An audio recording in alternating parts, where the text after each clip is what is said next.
Hello friends, welcome to my channel. Friends, आज हम पढ़ा मिश्र धातु बा आलॉयज। स्टील क्या कहुए? स्टील रो प्रस्तुति प्रणाली उल्लेख कर। स्टील रो दुईटी धर्म और तीनोटी व्यवहार लेख। ठीक अच्छे फ्रेंड्स, ये देखु स्टील होउची स्टील क्या कहुए ना स्टील होउची लुहा आउ कार्बन रो एक मिश्र धातु। स्टील कार कार समष्टि ना लुहा आयरन प्लस कार्बन। केतेक धातु मिसाई विशेष धरणर स्टील प्रस्तुत करा जाए। लुहारे कार्बन रो परिमाण 0.5 शतकड़ा रु 2.5 शतकड़ा रहिले सही मिश्र धातु को स्टील कहा जाए। फ्रेंड्स बुझीगला?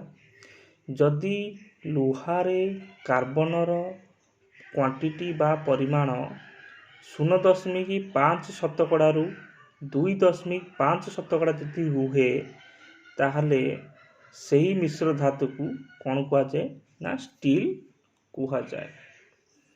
यार प्रस्तुति देखिबा। लुहा कारखाना रे ब्लास्ट फर्नेस रु जो तरल लुहा मिले ताहाको कौन कहा जाए ना कास्ट बा पिग आयरन बोली कहा जाए। यह तरल अवस्था रे बेसमर कन्वर्टर मध्य रखी उष्म पवन प्रवेश करा जाए। बुझीगला?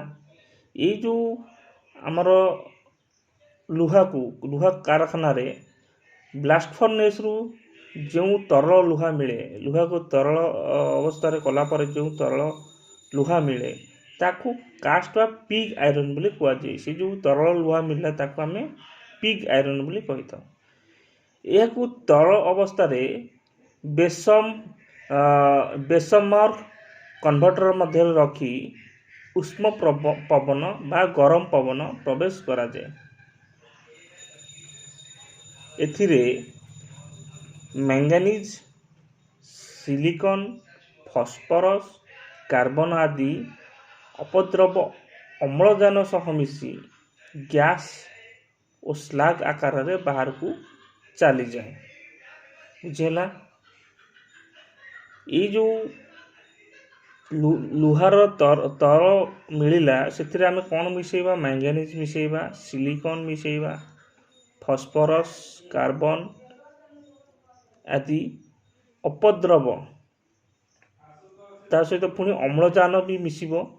मिसी कौन ना गैस एवं स्लैग आकार रे, गैस एवं स्लैग आकार रे बाहर को चली आसे। समस्त अपद्रव बाहरी गला परे आवश्यक मुताबक कार्बन और अन्य धातु मिसाई स्टील करा जाए। बुझीगला? ये जो समस्त अपद्रव बाहरी गला परे सेतिरे कौन मिसा जाए? कार्बन आउ अन्य धातु मिसाई स्टील तैयारी करा जाए। तार धर्म देखिबा। कार्बन परिमाण अनुसार स्टील रो दृढ़ता और नमनीयता निर्भर करे। माने स्टील रो यदि मुख्य किए रोल निर्माण करे ताले से होची कार्बन। यदि शतकड़ा 0.5% कार्बन रहिला स्टील रे ताले स्टील टा कौन हुए ना नरम होई थाए। ठीक अछि?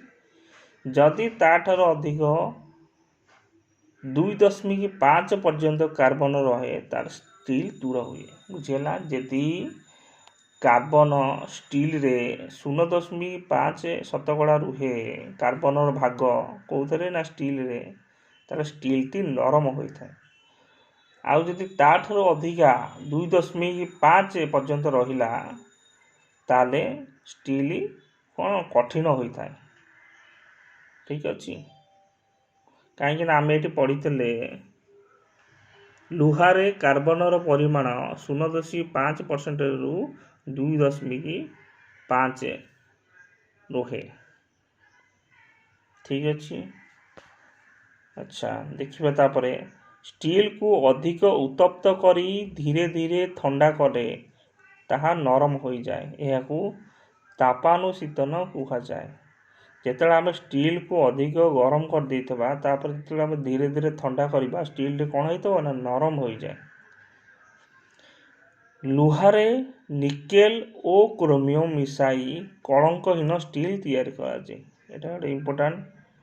କଳଙ୍କହୀନ ଷ୍ଟିଲ୍ କେମିତି ତିଆରି କରାଯାଏ ନା ଲୁହାରେ ଆମେ ନିକେଲ ଆଉ କ୍ରୋମିୟମ, ଠିକ୍ ଅଛି, ମନେ ରଖିଥିବେ, ନିକେଲ ଓ କ୍ରୋମିୟମକୁ ମିଶାଇ କଳଙ୍କହୀନ ଷ୍ଟିଲ୍ ତିଆରି କରାଯାଏ। ଫଳରେ ଏହା ଶକ୍ତ ହୁଏ ଓ କଳଙ୍କି ଏଥିରେ ଧରେ ନାହିଁ।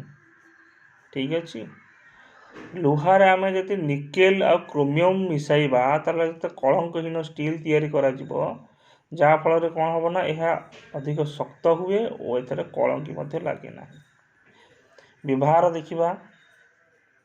ଷ୍ଟିଲରେ ଶତକଡ଼ା 7.2 ଭାଗ ମାଙ୍ଗାନିଜ୍ ରହିଲେ ଯେଉଁ ଷ୍ଟିଲ୍ ମିଳେ ସେଥିରୁ ପଥର ଚୂନା କରିବା ଯନ୍ତ୍ର ତିଆରି କରାଯାଏ। ଷ୍ଟିଲରେ ଶତକଡ଼ା 7.2 ଭାଗ ମ୍ୟାଙ୍ଗାନିଜ୍, ଠିକ୍ ଅଛି, ମାଙ୍ଗାନିଜ୍ ରହିଲେ ସେ ଯେଉଁ ଷ୍ଟିଲ୍ ତିଆରି ହେଲା ସେ ଷ୍ଟିଲ୍ କେଉଁଥିରେ ବ୍ୟବହାର କରାଯାଏ ନା ପଥର ଚୂନା କରିବା ଯନ୍ତ୍ର ହିସାବରେ ବ୍ୟବହାର କରାଯାଏ।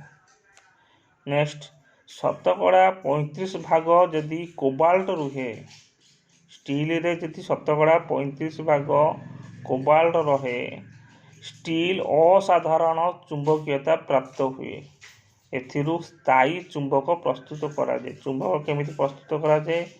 ଷ୍ଟିଲରେ ଯଦି 35 ଭାଗ କୋବାଲ୍ଟ ରୁହେ ତାହେଲେ ଏହା ଚୁମ୍ବକୀୟତା ପ୍ରାପ୍ତ କରିଥାଏ। ନେକ୍ସଟ, ଶତକଡ଼ା 18 ଭାଗ ଯଦି କ୍ରୋମିୟମ ଓ ନିକେଲ ରହେ, ସେହି ମିଶ୍ର ଧାତୁକୁ କଳଙ୍କହୀନ ଷ୍ଟିଲ୍ କୁହାଯାଏ। ଶତକଡ଼ା ଯଦି 18 ଭାଗ ରହିଲା କ'ଣ କ୍ରୋମିୟମ ଆଉ ନିକେଲ, ଏଇଟା ମନେ ରଖିବ, କ୍ରୋମିୟମ ଓ ନିକେଲ, ସେହି ମିଶ୍ର ଧାତୁକୁ କଳଙ୍କହୀନ ଷ୍ଟିଲ୍ କୁହାଯାଏ।